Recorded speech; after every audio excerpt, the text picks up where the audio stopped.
So, welcome back to the second, I guess, episode of University Deep Dives. The next university that I want to do is Princeton.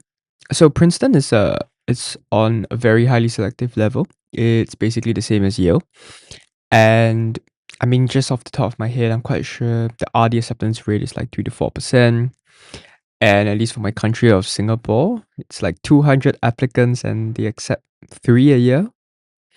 So it is really very selective for both, international and domestic students. And I think definitely more selective than Yale, for example. I think because Princeton has that STEM prestige that, Yale doesn't exactly match.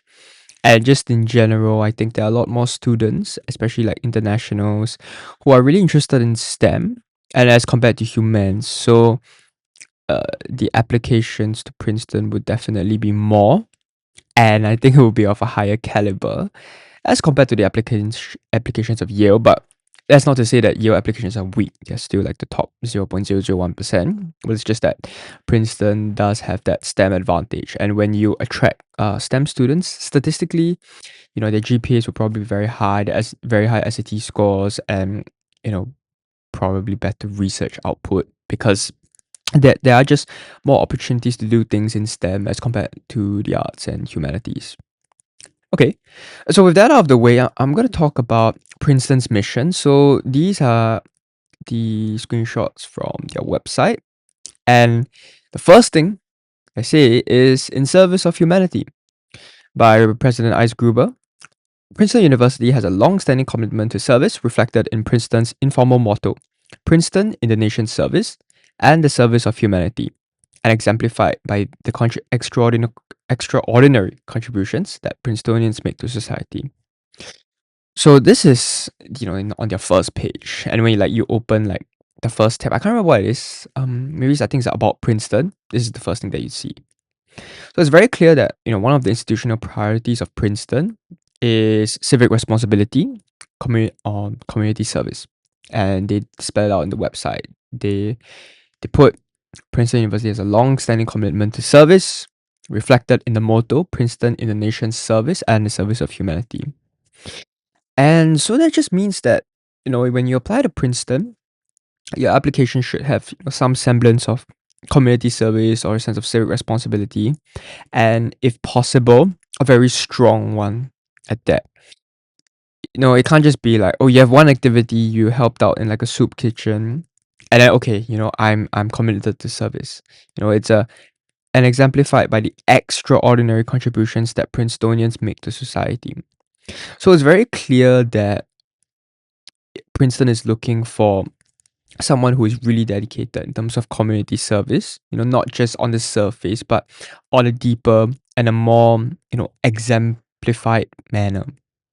So if your background if your background like maybe like from a STEM background is very research heavy, is very academic, you know, even though Princeton is this, academic bastion of your physics. I mean, Einstein was there at one point, and like if you see Oppenheimer, you can see like Einstein on the banks of Princeton or something like that. You need to be aware that service is very important to Princeton. So, if that's something in your application that isn't really reflected, you should definitely try and make an attempt to show this. If not, I think, I mean, there's just so many students in the applicant pool that, have STEM and also have service opportunities. So it's something that you really have to consider before applying to Princeton. Or maybe, instead of applying early to Princeton, you apply early to, another school, which is a lot more research heavy, like Duke. I think Duke is one. UPenn for more pre-professional, or if you're more liberal artsy, you can go to Brown. If you're more like sustainability focused, you can go to Dartmouth. So some of these schools will much better serve you, and you can serve them rather than Princeton. But it's not to say that you shouldn't apply to Princeton. You can definitely apply. I mean, I'm applying it to it regular decision, but seeing as the acceptance rates for international students, I don't think I'm getting in. Um, even though in my application I do show that dedication to civic responsibility and community service. But that's just because, 3 out of 200 is an insane number. Yeah. So another thing also, I think if you scroll down on that about Princeton page about in the service of humanity, there are a few more statements that they've made. And so one of the important ones is connecting learning and service. So the value of service is central to the mission of Princeton as a liberal arts university. It infuses the passion and pursuits of our students, faculty, staff, and alumni, and is essential to how Princetonians serve the public good. The university has reinforced its commitment to helping students and alumni use their educations to not only benefit themselves, but also society more broadly. We push students, faculty, and alumni to think about how their research, education, and lives will benefit the nation, the world, and humanity, and to give them the support and resources to make it happen. Okay, so it's very clear that Princeton is, well, like what they say, a liberal arts university. This means that it is not like Yale, it is not really pre-professional. So if you're also applying with sort of that pre-professional lens, you're better off applying to UPenn or maybe Columbia, schools that are definitely more pre-professional heavy or lean towards that and what they look for in terms of like their applications. But like Yale, it's very clear that Princeton cares deeply about the liberal arts. They care about academic diversity, diversity of thought, diversity of um academicness. So how you think has to be definitely different, and you show this in your essays in the first like the academic interest essay. They also talk about the passions and pursuits of our students. So this is definitely what they look for in terms of what are you doing, your extracurricular activities. Are you passionate about something? Not You're not really like a well-rounded person who does ticks all the boxes. Especially if you're unhooked, you definitely need a very specific passion or pursuit for Princeton to at least take a look at your application a second time. And these passions and pursuits must somehow serve the public good. So you have to link it back to how what you're doing benefits society, because that's what Princeton always reinforces. They always say this benefits themselves, but also society more broadly. And they talk about how your research, education, and your education will benefit the nation, the world, and humanity. So there's a very intense focus on giving back. Now, I will say that Princeton is a school that, from what I heard, still has, even though they're very community service driven, it's not like Notre Dame. There still can be a few hints of elitism here and there because it does have a very favorable legacy program like Harvard. So even though the school advertises themselves as this, sometimes the students might not follow it. And so I think it's just something to take note that, as much as a school says that they want to, be this, sometimes due to different institutional priorities, they might not be able to, or you can't expect to go on campus and 100% see that every student is dedicated to service. There's definitely going to be many students, perhaps even in the majority, that might want to do pre-professional or might want to do things that are not really related to the public good. But I think that you know that's fine. I think this is what Princeton's trying to do, but I think a lot of schools recognize that it's impossible to get like 100% of students who are who have certain values, but they just try their best. So aside from that tangent, the next section is leading lives of purpose. So they talk about how Princetonians pursue service in many ways, such as through a profession, vocation, or role. With innovation and purpose, our students work together to propose and pursue civic engagement projects throughout their time at Princeton, and there are several opportunities for that. They also talk about how their alumni engage in service across the world, participating in civic society and leading meaningful lives connected to a larger purpose and impact. And he gives a few stats about how the alumni volunteer and how they recognize people who have a service to society, and just some general alumni stuff. So I think it's very clear that even after you graduate from Princeton, Princeton wants to inculcate students with, to live lives of purpose and to pursue civic engagement projects. I think not just throughout their time at Princeton, but clearly after their time at Princeton when they become an alumni. And the school is talking about how there's many various opportunities to do that, as an undergrad, as a graduate, and as an alumni. So it just goes to show that, they really value civic responsibility, not just in your undergraduate, but in your after you graduate as well. Something else is that in another section, Princeton does talk about building community connections. So this is something a bit more different.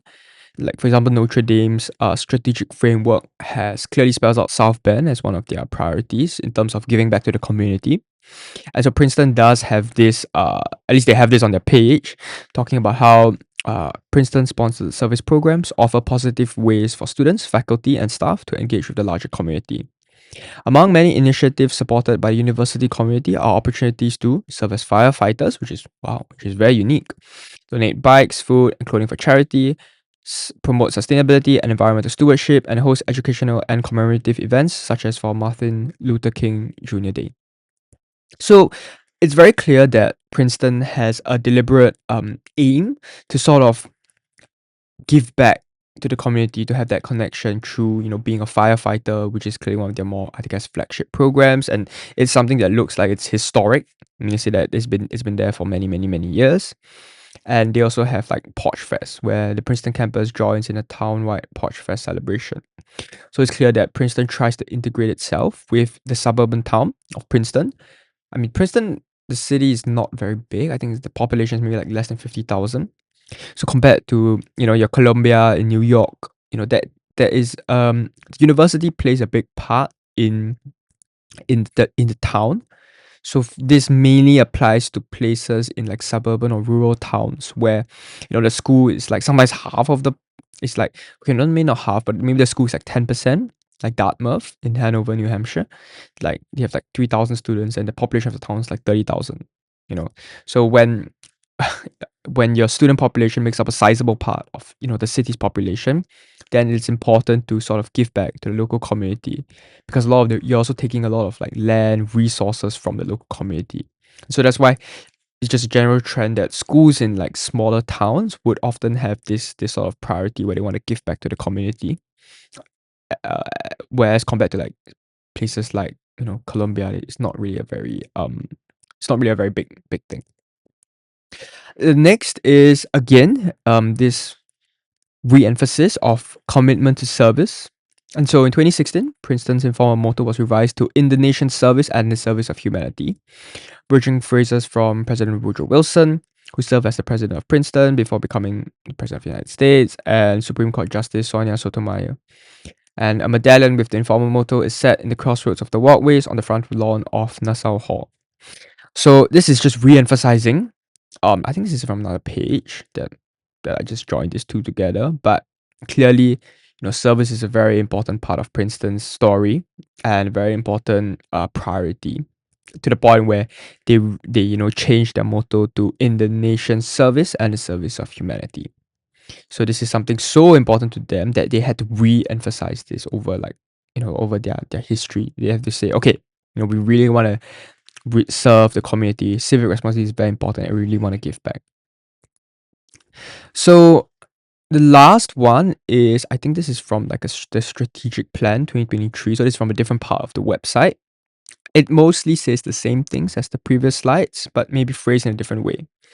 So I guess one of the good things is that this is from the board of trustees. So usually the board of trustees sort of gives the dean of admissions at Princeton like a certain dean's charge. So they basically lay out, what are some of the university's institutional priorities, and they pass it on to the dean, and the dean will pass it on to the admissions officers, so that these admissions officers will sort of look out for these certain key traits.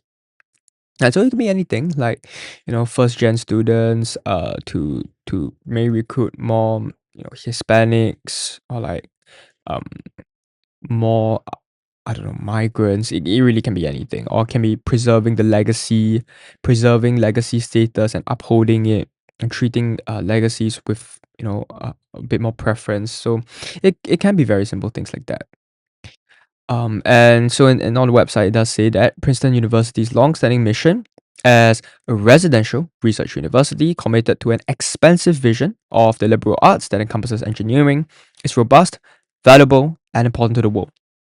So it's very clear that they do prioritize they try to their best to prioritize being both a research university, but also to have that vision to combine this research with the liberal arts that encompasses engineering.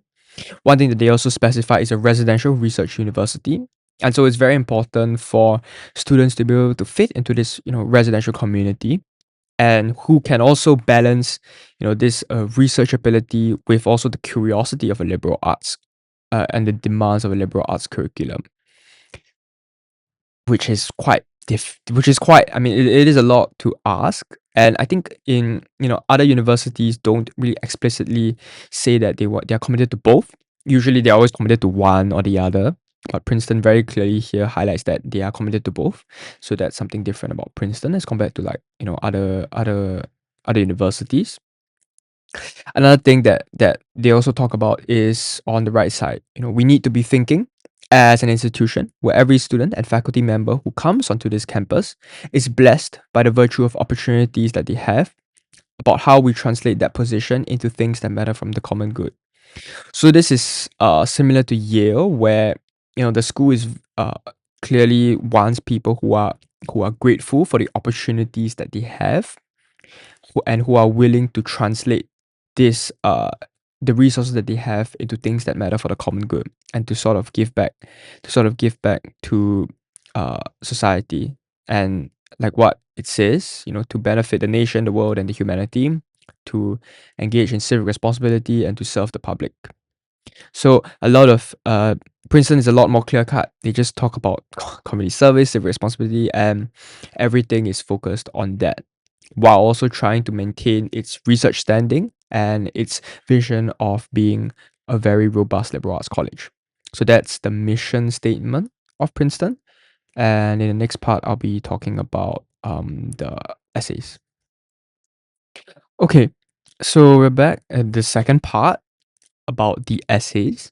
So for Princeton, I think they have a total of 3 essays. The first is like an academics essay. The second is 2 essays of 500 words, so it's a pretty long essay. I think Princeton and Rice are the universities with this sort of very long writing. 500-word essays on a community essay, and 250-word essay specifically for Princeton. No other school really has this, on civic responsibility. And then there's like those like short answered questions of like less than 50 words. So I'm gonna go back over here. So this is the academics question. So if you are applying in a Bachelor of the Arts, or those who are undecided, please don't apply undecided. That's a very bad decision. But I'm gonna assume that everybody has some sort of applied to the Bachelor of Arts. It writes there, as a research institution that also prides itself on its liberal arts curriculum, Princeton allows students to explore areas across the humanities and the arts, the natural sciences, and the social sciences. What academic areas most pique your curiosity, and how do the programs offered at Princeton suit your particular interests? So this is a very basic your academics question. Same thing also like what I mentioned for Yale. Being interdisciplinary is pretty important. That can definitely open up more avenues for you to discuss on the liberal arts curriculum, because they are already, Princeton and Yale both already specifically state that they allow you to explore areas across the humanities and the arts, natural sciences, and social sciences. So it would be very unwise to just focus on one aspect, like if it's like econs or sustainability, like you only focus on econs. You should be combining both econs, sustainability, and philosophy perhaps, and talk about how these pique your curiosity. How maybe piquing your curiosity is not really a very specific term. Basically, why are they important to you? Why are these areas so important to you and not important to other people? What in your personal experience do you have that makes you want to study these areas that other students cannot duplicate? I think that's a very important question that you have to ask yourself.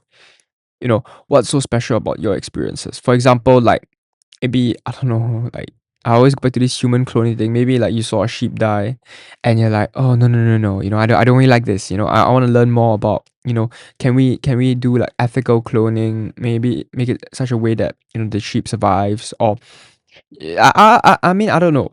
These seeing a sheep dying is this is a experience that's unique to you because you write it on your application. Many people have seen sheep dying or animals dying, but maybe you specifically remember and internalize this experience as something that's like unpleasant and that you want to help solve.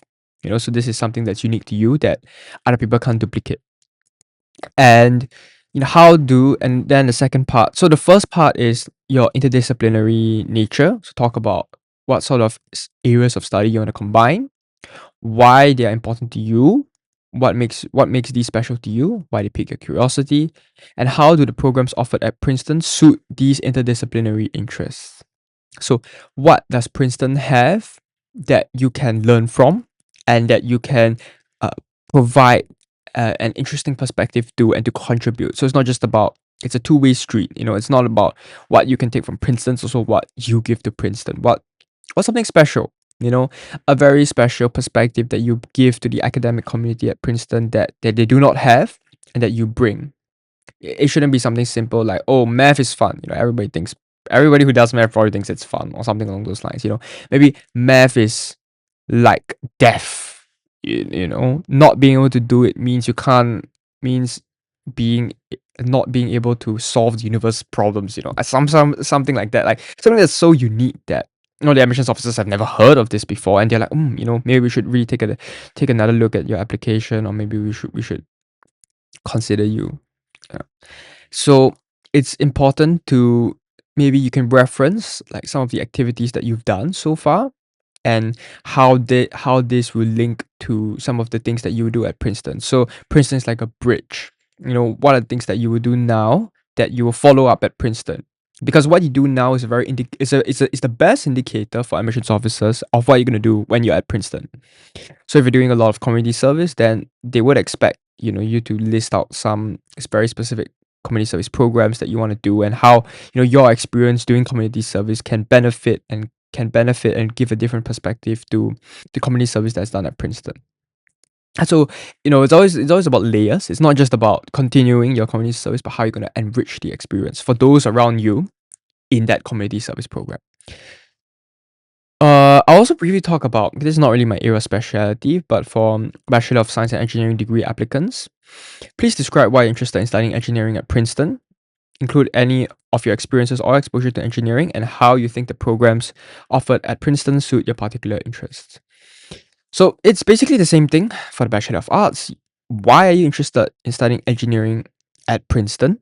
So you need to talk about your personal experience and it can't be duplicated. So your supplemental essays cannot be your I guess your personal experiences should not be something that's easily copied, like duplicable. It should be something that's very unique to you. And so that comes in a form of like unique takes on a certain situation. Maybe, your parents are engineers. So what? Everybody's parents are an engineer, but what makes, you stand out? So what makes your style of thinking different from all the parent engineers out there? What did you learn that was very special, and that maybe you decide to do engineering upside down. Okay, that's such a bad example. Or maybe, oh god, let me try to think of something. Like you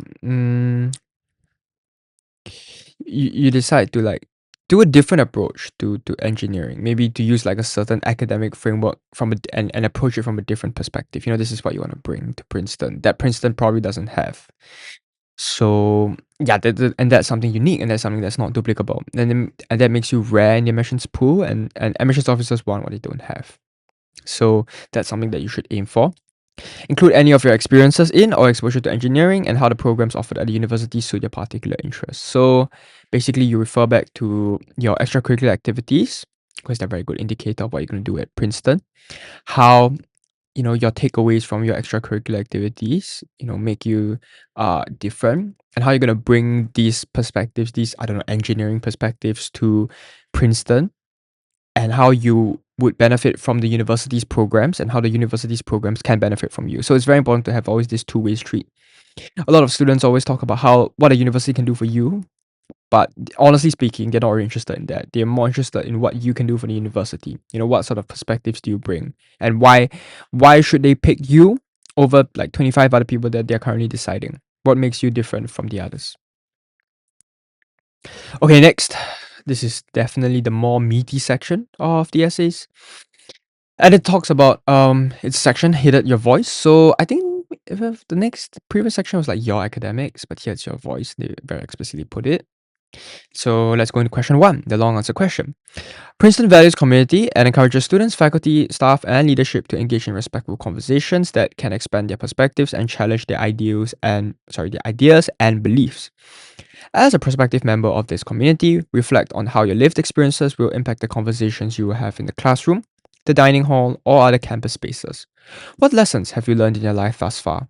What will your classmates learn from you? In short, how has your lived experience shaped you? Okay, so this is I wouldn't say this is a difficult essay. It's a difficult essay to do well in, but it's an essay that's quite open. So very clearly here, Princeton states one of their institutional priorities, which is community. And I think if you remember, we go back, they talk about being a residential research university. So definitely being in a residential community is something that's very important for Princeton. And they encourage everybody to engage in respectful conversations that can expand their perspectives and challenge their ideas and beliefs. So this could be one way that you take your essay in. Give a scenario about how you maybe had a disagreement with someone. It's like the Columbia question and like the Harvard question about like how you resolve like a disagreement. Talk about how you talk to certain groups of people and then that expanded your perspectives and challenge your ideas and belief. So this can make you stand out in a sense where you need to show the admissions office what sort of perspectives did you expand, what sort of perspectives did you gain, did you expand, I guess, although that's not a very accurate word to use, or what sort of perspectives did the other group learn from their conversation with you, and how did the both of you and how did both groups challenge their ideas and beliefs. So what sort of beliefs do you initially hold, but then when you talk to like this group of people, suddenly it changed. So maybe for example, like you were um you were like, I don't know, against fossil fuels. You wanted to talk about sustainability, but then after you talk to like a bunch of fossil fuel workers, you realize that this is their whole livelihood, and then that challenge your ideas and belief, because you realize that you have to be pragmatic. Even though you advocate for sustainability and you like destroy a coal power plant, but then you lose like 500 workers who lose their only source of livelihood. And then how? Then the 500 families are now on your plate. So that's of course not a very good example. You shouldn't use this. I'm just thinking off the top of my head, but these are the sort of like the challenges and conflicts that could happen when you're discussing maybe engineering ideas, maybe like, I don't know, a proposal for like how do you build an airplane. Everybody has like their own beliefs, and then how do you resolve this, or what's the perspective that you gained, most importantly. Another aspect is you can reflect on how your lived experiences will impact the conversations you will have in the classroom. So this is basically saying what do you experience that other people haven't experienced. So this is something that they of course don't say, but you need to be unique. So reflect on how your unique experiences, only unique to you, will impact the conversations you will have in the classroom. So what sort of perspectives will you bring because of your unique perspective?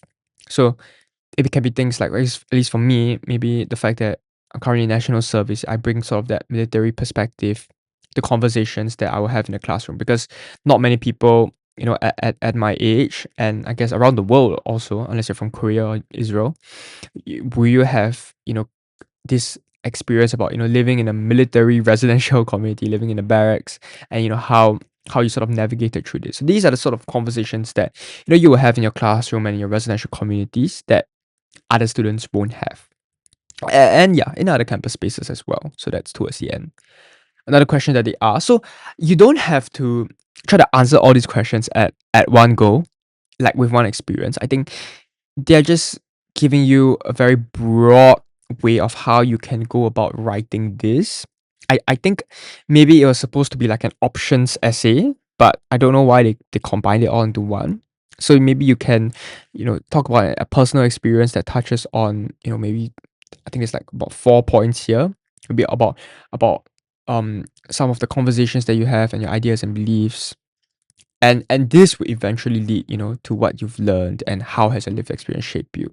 So just try to find an experience that talks about, maybe two of the aspects in this question, and then slowly you'll be able to get to the other three. So another thing is, what lessons have you learned in life thus far?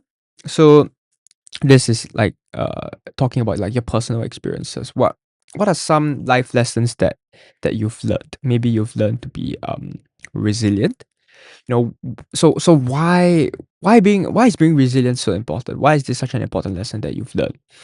Maybe it's because like you saw your parents work very hard. You come from a first generation background, and resilience is very important to you. It's an important lesson that your parents have taught you. So this is could be one. And that maybe you will impart this like sort of resilience lesson to your classmates, and how you will like show them like based on actions, about, I don't know, resilience. This is a very personal thing, and you need to sort of critically evaluate what are some of the unique perspectives that you will bring that your classmates won't have.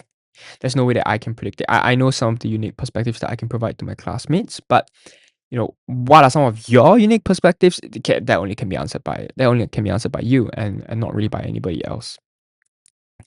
And the last question is, in short, they could have just wrote this at the start, but in short, how has your lived experience shaped you? So, what are some of the personal experience that you have that are unique to you that has shaped you to the person that you are today? This can be shaping you in terms of your expanding your academic perspectives, expanding your ideas and beliefs, um, th- the different perspectives that you provide in conversations, the lessons that you've learned, and how you can provide this to your classmates. So, how has your life experience shaped you? Basically, it's just talking about all the four questions that they asked above, and it encompasses everything. So it's important to start off this essay question with an anecdote. Definitely, this is not a place where you can be very you can be very like formal. I think you talk about a very specific life experience that you have that other people don't, and that what are some of your takeaways from this, and how you will uh channel, or how you will bring these takeaways to Princeton, and and engage with these unique perspectives in Princeton's campus spaces. Can be in the classroom, dining hall, or other places. So that's what makes you different. Your unique experience and your unique takeaways. That's just what this question is asking. The next question talks about Princeton. Sorry, let me read this. The next question talks about how Princeton has a long-standing commitment to understanding our responsibility to society through service and civic engagement. Sorry, I should have underlined this. How does your own story intersect with these ideals?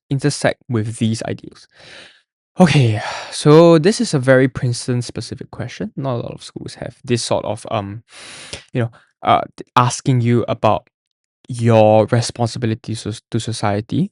Um, I think the same rule above applies here. So, how does your own story intersect with these ideals? So they're basically asking, how do you show responsibility to society through service and civic engagement? So you can also answer this in an anecdote, which is what I also did in terms of answering how there was a very specific service experience that I had, and that made me realize like to have a unique perspective on service and civic engagement. So I actually talked about AI.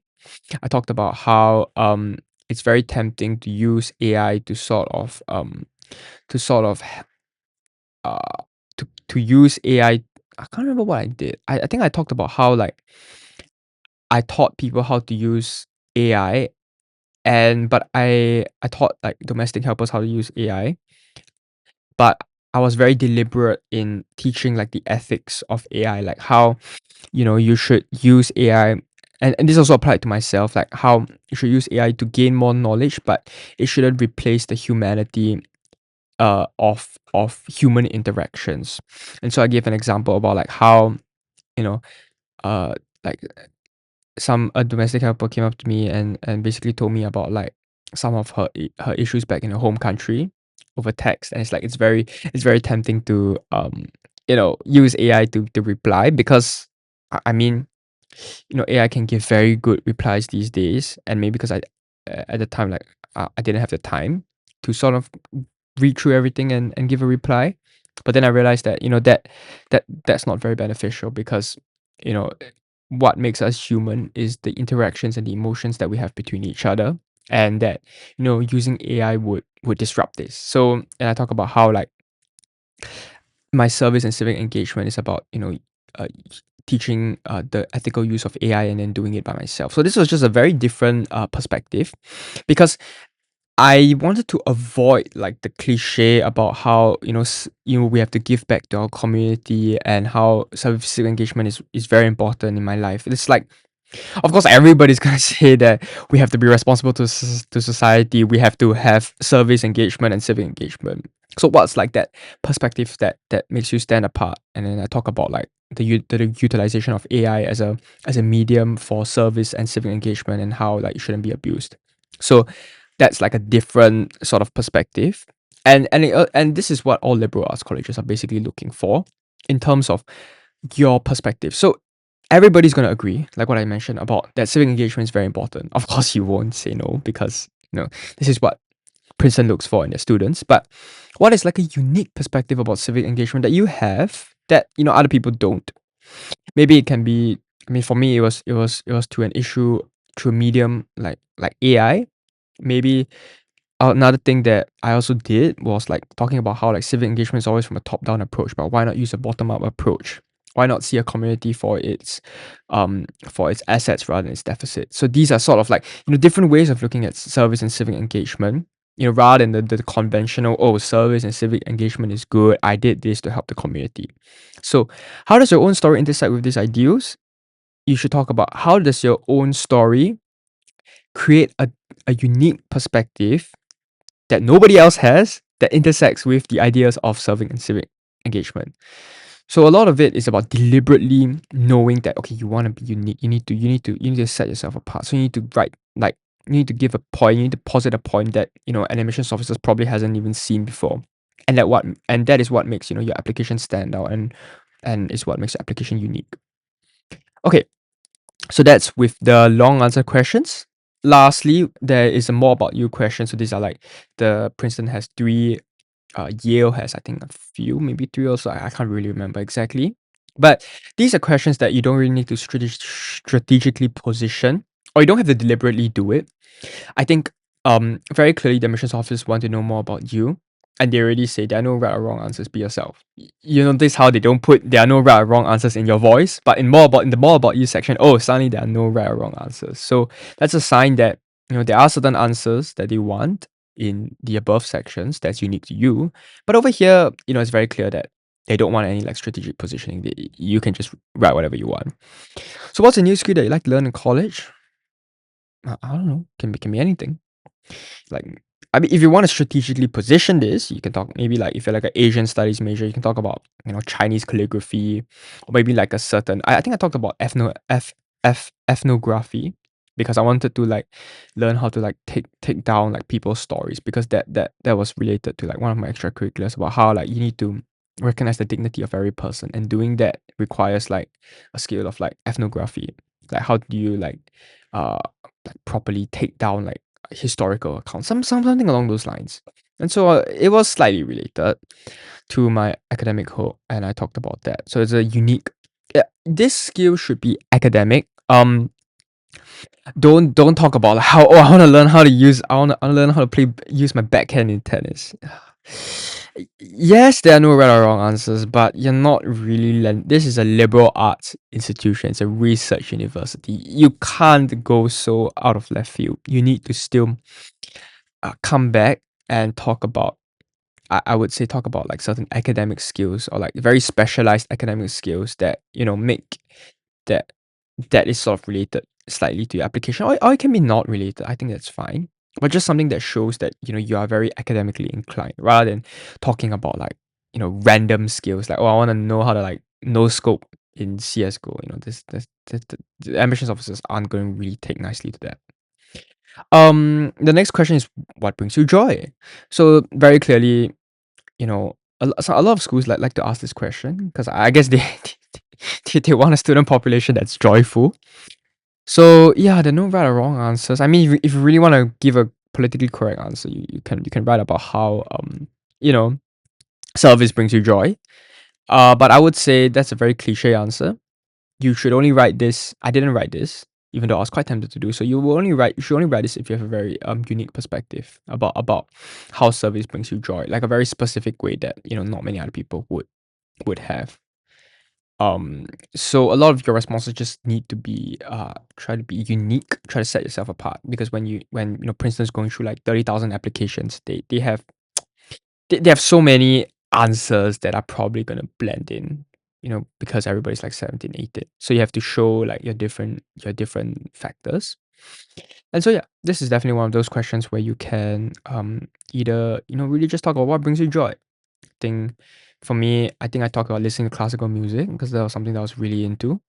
And that was just in the spur of the moment. I just wrote it, and that was me being myself. That is what brought me joy at the moment. And then that led nicely into the next question. So, what song represents the soundtrack of your life at this moment? So, I talk about Beethoven's Seventh Symphony and the Apotheosis of Dance. So, it's basically like a very it's a song that is very joyful, and through the fact that there's no slow movements. All the movements are like allegro just means very fast movements. And so it's deliberately written by Beethoven at a time where he was like out in like a field, and he was like very happy basically. So I sort of linked two and three together, but you don't need to do this. It doesn't need to be very abstract or like very niche, or like people think of classical music as like very high and mighty. It doesn't mean to be like that. Like it can just be like your normal, maybe like an album. I would say maybe talk about like an album rather than like just a specific song, if the album means more to you. But if there's like just one song like that represents your soundtrack of your life, then go for it. Yeah. These three questions are, honestly, you don't have to overthink it.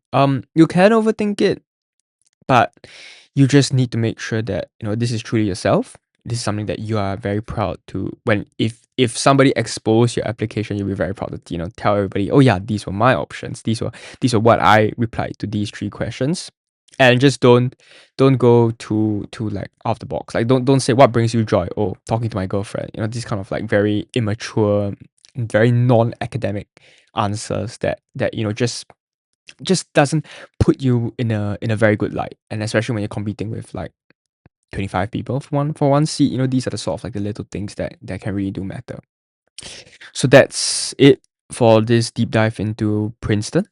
If you have any questions, do email me at hello@elitecollegeadmissions.info, or you can go to my website at www.elitecollegeadmissions.info to book a free consultation. Or if you have any questions to ask, just feel free to email me or to contact me through the various ways on my website. Other than that, that'll be it for this video. Thank you so much for listening to the whole thing. Goodbye.